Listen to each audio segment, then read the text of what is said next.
Interessante. Você não consegue ensinar um truque novo para um cão velho. E no final do dia, quando a gente entra nas corporações, a gente imagina que nós temos um universo diferente de pessoas, com criações diferentes, com crenças e valores diferentes. E a gente chega na empresa tentando implementar uma nova cultura, uma cultura da ética e da conformidade. Não parece ser um trabalho fadado ao fracasso, sem ser muito cético, mas não parece um trabalho fadado ao fracasso? É um desafio enorme, mas eu não gosto de acreditar que é fadado ao fracasso. Eu gosto de acreditar que é possível. É difícil, sim, porque eu tenho os meus valores éticos que vêm da minha formação, você tem os seus. Assim como qualquer ser humano tem a sua própria formação, a sua riqueza de valores, né? E a multiplicidade, né? De visões, enfim. Quando você entra em uma instituição ou você entra em uma corporação, e está trazendo isso também para o olhar das empresas privadas, você precisa saber que a partir do momento que você ingressa ali, você tem que se curvar aos valores éticos daquela pessoa, que também é uma pessoa jurídica, seja a instituição e seja uma empresa. Na Advocacia Geral da União, nós não tínhamos Como é que eu vou saber quais são os valores éticos de uma instituição se isso não está escrito em lugar algum? Eu tenho os meus valores, que não tem a minha vida, você os seus. Você vai se comportar dentro da instituição à luz dos seus valores e eu à luz dos meus. Agora, como que eu vou saber quais são os valores da Advocacia Geral da União? Quais são os princípios? Ou como a empresa, né, como um empregado de uma empresa vai saber se isso não está dito, não está escrito, não tem clareza, não tem orientação, não tem diretriz? Então, foi isso que nós vimos na Advocacia Geral da União, que nós não tínhamos. Daí nós trabalhamos intensamente, constituímos um grupo de trabalho e eu tive a oportunidade de editar a primeira portaria de integridade e governança da Administração Pública Federal. Primeira portaria. E nessa portaria nós explicitamos a identidade ética da Advocacia Geral da União.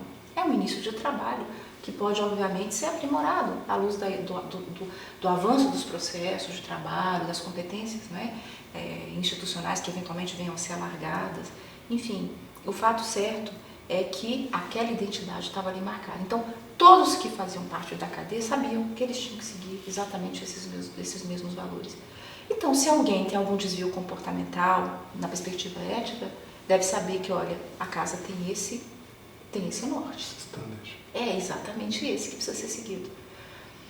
Então, com isso, a gente começou a trazer uma visão diferenciada para a instituição. E depois essa portaria foi, inclusive, abraçada pelo Tribunal de Contas da União. Eu me recordo que o presidente Raimundo Carreiro, à época presidente do TCU, ele fez vários registros, né, positivos do teor dessa portaria, inclusive fazendo a menção de ter sido a Advocacia Geral da União aquela que teve a visão inovadora de trazer exatamente essa realidade para dentro da casa. E então isso para nós tem assim também um valor muito grande, porque de nada adianta você estar dentro de uma estrutura em que você não sabe se situar. Eu sei me situar bem porque eu caminho pelos meus valores, você pelos seus. Mas às vezes a outra pessoa que não teve a mesma oportunidade que você ou que eu, ela pode se sentir perdida do que é correto ou não dentro daquela estrutura. Quando você tem tudo isso muito bem demarcado, ela não tem dúvida mais. E aí, diante da ausência de dúvida, você tem muito mais clareza, inclusive, para suas ações sancionadoras, né? E eventualmente, voltadas à apuração de desvios éticos. Por quê? Porque você passa a ter clareza. Isso foi algo que te credenciou para a iniciativa privada? Você acredita que tenha sido determinante para você? Bom, agora é o momento de eu migrar para a iniciativa privada, porque se os desafios políticos, econômicos, globais até, que eu enfrentei, eu venci com extrema precisão, com extrema excelência. Eu tenho as credenciais para agora aplicar na iniciativa privada tudo aquilo que eu construí na advocacia pública. Eu fico agradecida pela extrema excelência, né? Eu sempre fico assim, eu sou meio desconfiada dessa palavra excelência, eu já falei isso um pouco. Não, mas inclusive seus pares dizem isso. Eu fico feliz, mas assim, é sempre muito complexo isso, né? Você alcançar um grau de excelência, enfim. Mas vamos lá. O que eu acho? Eu acho que eu não vou dizer que tudo isso me credenciou. Até porque eu não posso dizer que também não fez parte do meu processo decisório para migrar da advocacia pública para a advocacia privada.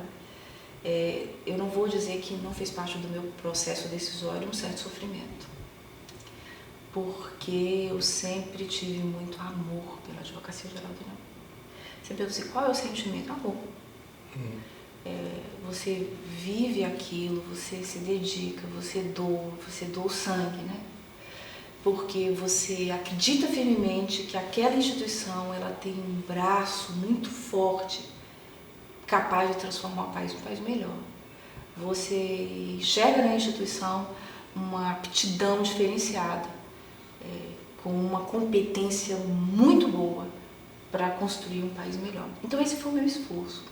Então, saí da Advocacia Geral da União após quase 20 anos ali dentro, e depois de 28 anos no serviço público, sair do setor público, setor privado, foi uma decisão que eu tomei, mas tomei com certo sofrimento. Porque a gente sente, né? Quase que digamos assim, um desligamento que não é tão leve, não é tão suave. Você precisa você precisa trabalhar valores na sua mente e perspectivas de vida que vão muito além da sua perspectiva profissional. Foi um pouco do que eu tentei fazer. E o que eu percebi, o que eu constatei na verdade? Eu, graças a Deus, consegui chegar ao máximo, no cargo mais elevado da minha carreira. Carreira que eu entrei graças a Deus, mas também muito esforço, muito trabalho, muita luta. Estudando de madrugada, minhas meninas muito pequenas, meu marido cuidando das minhas filhas enquanto eu estudava, virando a noite com as meninas enquanto eu virava a noite nos livros, fazendo isso para que eu pudesse estudar, né? Trabalhávamos durante o dia e à noite a luta com as crianças.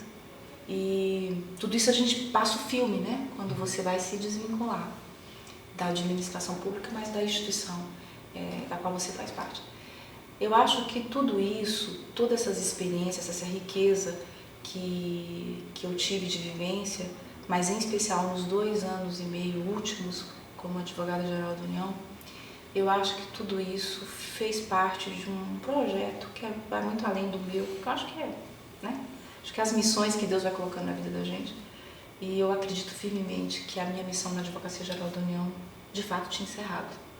E que eu precisava agora compreender aonde mais eu poderia colaborar, de que forma mais que eu poderia contribuir. Lá na Advocacia Geral, minha parcela de colaboração já havia sido dada. E é aí que eu pensei na minha vocação. Se eu tenho, e eu sempre acreditei né, que eu gosto, tenho amor pelo que eu faço, que é a advocacia, então a minha vocação para a advocacia pública, eu não me enxerguei exercendo outra atividade que não abraçando a minha vocação. Agora, na advocacia privada, que foi o espaço que se abriu para mim. E com isso eu quero dizer que eu fiquei muito feliz, porque eu fui muito bem recebida na advocacia privada, né? Não somente pelos integrantes, né, membros da advocacia privada, os advogados, como também aqueles que tocam o setor privado no país. E eu fico muito feliz quando eu penso que não existe o setor público sem o setor privado, nem o privado sem o público. Isso é constitucional, né? Está na Constituição.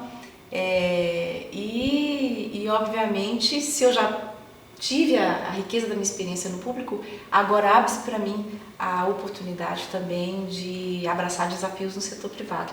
E também todas essas pessoas que estão à frente de pessoas jurídicas, né, no ambiente privado, também me acolheram muito bem na advocacia privada. Eu acho que é fundamental isso, que eu lembro de umas primeiras conversas que eu tive até mesmo